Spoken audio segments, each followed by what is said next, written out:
क्या नगर निगम कमिश्नर इसी रोड पे रहते हैं, बंगला सामने है। आप नगर निगम कमिश्नर को देख लो, क्या उनको अतिक्रमण नहीं दिख रहा है क्या? लेकिन उनकी है इतनी कि जो कुछ कर सके अतिक्रमण को लेके, कुछ नहीं बोल पाए, वो नहीं किया है। मतलब इसमें समदड़िया पूरी तरीके से इन्वॉल्व है। समझिए तो 100% इन्वॉल्व है ना भाई। कैसे लिया भाई, आप ये तो बता दो भाई मेरे को। भाई कोई दस्तावेज नहीं भाई, आप गाड़ियों को पता है, लेकिन वो व्यक्तिगत इंटरेस्ट या किसी भी तरह से कोई इंटरेस्ट नहीं लेना कि कौन पंगा करे, क्योंकि कोई ना कोई कहीं ना कहीं से जनप्रतिनिधि, कहीं ना कहीं से जो सत्ता है। इस वक्त दलुक न्यूज़ की एक टीम पहुंची है यहाँ पर पोली पाथर में, जो कि गौरी घाट के पास में। और यहाँ पर जैसा कि अभी हमने आपको पहले के वीडियो में दिखाया था कि पिंजरापुल ट्रस्ट के नाम पर जो ज़मीन पर जो है कब्जा कर लिया गया था गौशाला के नाम पर, ठीक उसी प्रकार से अभी मेरे पीछे आप यहाँ देख पा रहे हैं जो है समदड़िया बिल्डर्स के द्वारा बनाई जा रही है। तो यहाँ पर भी कई जो है गड़बड़ियाँ सामने आ रही हैं और इन सभी चीज़ों का खुलासा करने के लिए हमारे साथ यहाँ पर एक्टिविस्ट मौजूद है। भाई साहब, यहाँ पर जो है क्या गड़बड़ियाँ मुख्य तौर पर देखने को मिल रही हैं? देखिए सर, ये ज़मीन जो है, जिस ज़मीन पे पीछे जो बिल्डिंग बनी है, ये भी पिंजरापोल की ज़मीन है। पिंजरापोल की ज़मीन है। इसके आप शासन के रिकॉर्ड में जाकर देखेंगे तो आप 1952 से लेकर के 1996 तक के रिकॉर्ड में आप पिंजरापोल के ही नाम पे देखेंगे। पूरी property DR Pinjrapole cater works association limited के नाम पे ही मिलेगी और कंपनी के नाम पे मिलेगी। 1900 ये जो प्रॉपर्टी है 2006-7 में एक ऑर्डर आता है कि एक वो है, क्या है नाम, कोई बंगाली दादा हैं, उनका नाम मैं आपको बता दूंगा, पेपर दे दूंगा। तो उनने ये शपथ पत्र पे दे दिया कि ये प्रॉपर्टी हमारी और ये शासन के रिकॉर्ड में उनके नाम पे दर्ज है।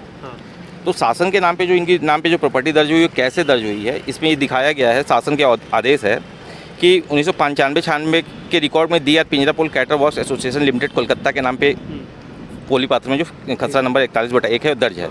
नायब तहसीलदार प्रकरण क्रमांक 6A 95-96 दिनांक 8/3/1996 में यह भूस्वामी श्याम प्रसाद दत्त, पिता सुबोध दत्त, प्रवीण कुमार विश्वास, प्रवीण घोष के नाम से ये दर्ज हुई है। भाई ये प्रॉपर्टी 96-97 में किसी 95-96 में पिंजरापोल के नाम पे थी, तो 96-97 में उसी वर्ष कैसे दूसरे के नाम पे प्रॉपर्टी आ गई? ये जो हम आपको बात बता रहे हैं दस्तावेजों के आधार पर बता रहे हैं, जो कि अभी यहाँ का खुलासा जो है और भी आगे हम करेंगे आपके सामने। अब ये प्रॉपर्टी जो इनमें से इनने बोला कि हमने 1 एकड़ समथिंग डिस्प्यूट संदड़िया को सेल आउट किया है, किशोर संदड़िया के नाम पे संदड़िया बिल्डर को इन्हें बेचा है। तो भाई कंपनी की ज़मीन आपने कैसे बेचा? भाई उसका कोई रिकॉर्ड शासन के पास नहीं, किसी के पास कोई रिकॉर्ड नहीं है। सीधे एक शपथ पत्र के आधार पे ये प्रॉपर्टी में इनके नाम कैसे चढ़ गए? भाई कोई कंपनी की अगर प्रॉपर्टी है तो उसका बाकायदे नीलामी होगी, उसका एक प्रॉपरली जेन्युइन कारण होगा, कंपनी दिवालिया घोषित हुई, या ट्रस्ट है तो ट्रस्ट के लिए आपको बाकायदे रजिस्ट्रार जो उसके हैं SDM हैं संबंधित, गोहलपुर जैसे ये गोरखपुर आता है तो गोरखपुर के SDM का ऑर्डर होंगे, तब जाके वो प्रॉपर्टी नीलाम के लिए या बेचने के लिए परमिशन मिलेगी। फिर शासन के रेट पे या जो भी मार्केट रेट हुआ उस पर बेची जाएगी। तो इस प्रकार की पिंजरापोल की जो एट प्रेजेंट जहाँ खड़े हैं, यहाँ पे 4 एकड़ की ज़मीन थी, 4 पॉइंट समथिंग। तो ये 4 पॉइंट समथिंग एकड़ की ज़मीन 1996 में ये पूरा गोलमाल करके ये बिल्डरों को, कुछ भूमाफियाओं को, जिसमें अच्छे बड़े बड़े नाम हैं, जिसका नाम मैं मतलब एग्जैक्ट सबका नाम तो नहीं बता सकता हूँ कि कौन कौन थे, लेकिन इसमें अच्छे जो शहर के जाने माने दिग्गज हैं उनका नाम है। और इसमें एक माननीय उच्च न्यायालय का हवाला भी दिया गया है कि माननीय उच्च न्यायालय सेकंड अपील में सिंगल बेंच के ऑर्डर से ये चीज़ हुआ है। उस ऑर्डर के बाद नायब तहसीलदार नीरज श्रीवास्तव जी ने ये आपत्ति डाली थी कि भाई ये ज़मीन कैसे इनको बेच दी गई, भाई कंपनी की ज़मीन कैसे बेची गई है। उसके बावजूद भी उस पर कोई कार्रवाई आज तक नहीं हुआ। आज के डेट में समदड़िया ने 2007 में ये पूरी बिल्डिंग स्वीकृत कराया था TNCP से और नगर निगम से मिलीभगत से।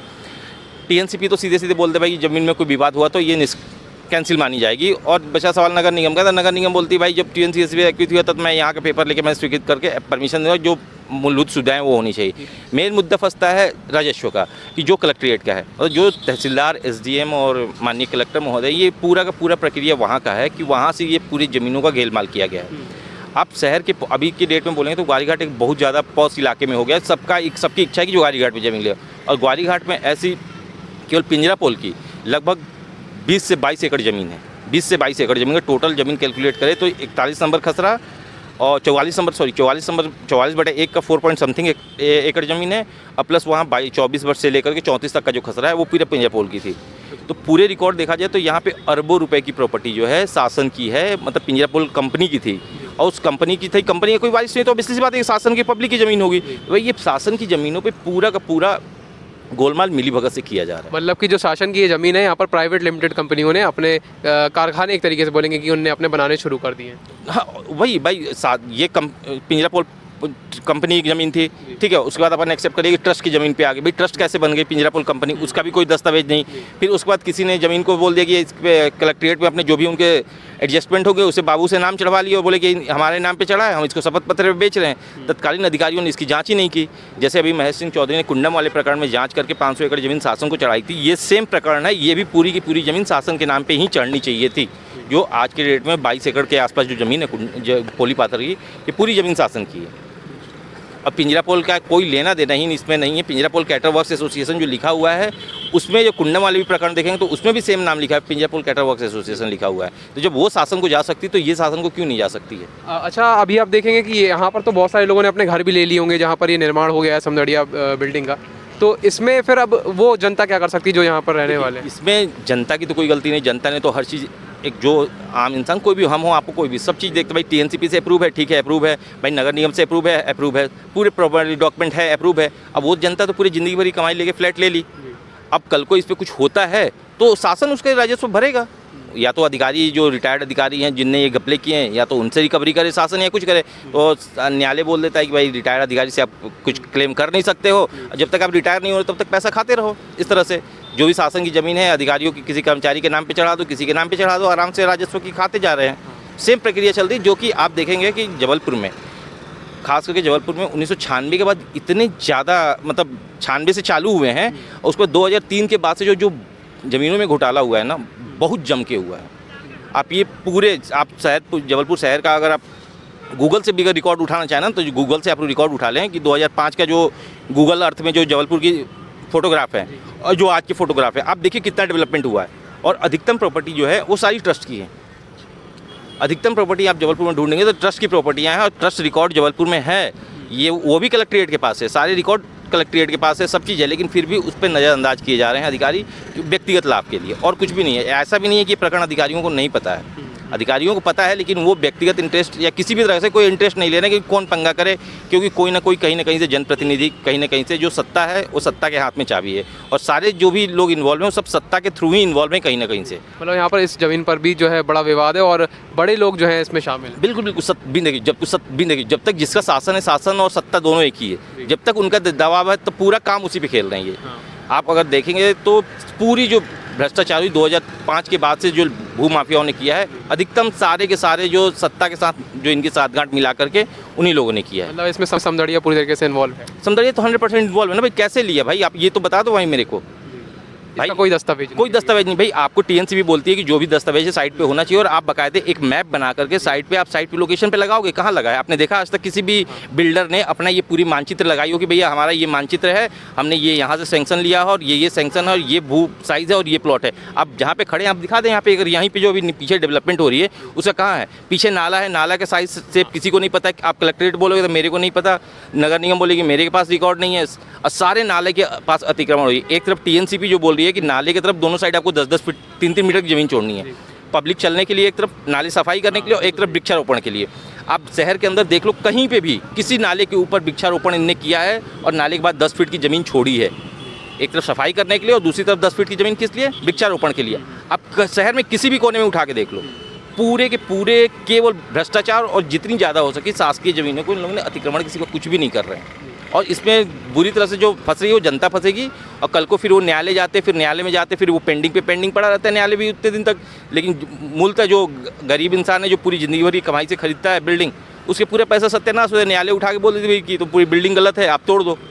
अब इनफैक्ट आप सुप्रीम कोर्ट का जो दिल्ली वाला जो मामला हुआ था उसमें जिनके पैसे ले लिए सुप्रीम कोर्ट ने तो बोल दिया ठीक है आप पैसे दे दो, लेकिन पैसे आज तक उनको मिले क्या? वो गरीब ने तो पूरी ज़िंदगी भर की कमाई लगा के उस बिल्डिंग को खरीदा।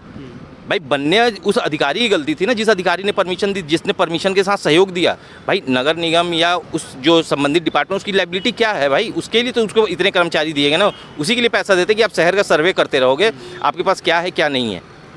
लेकिन वो सब करते हैं, लेकिन बस आए साइड से अपना पैसा लिया। आप अतिक्रमण पे भी अगर मुद्दा उठा लो तो शहर को नहीं मालूम क्या कि नगर निगम कमिश्नर इसी रोड पे रहते हैं, बंगला सामने है। आप नगर निगम कमिश्नर को देख लो, क्या उनको अतिक्रमण नहीं दिख रहा है क्या?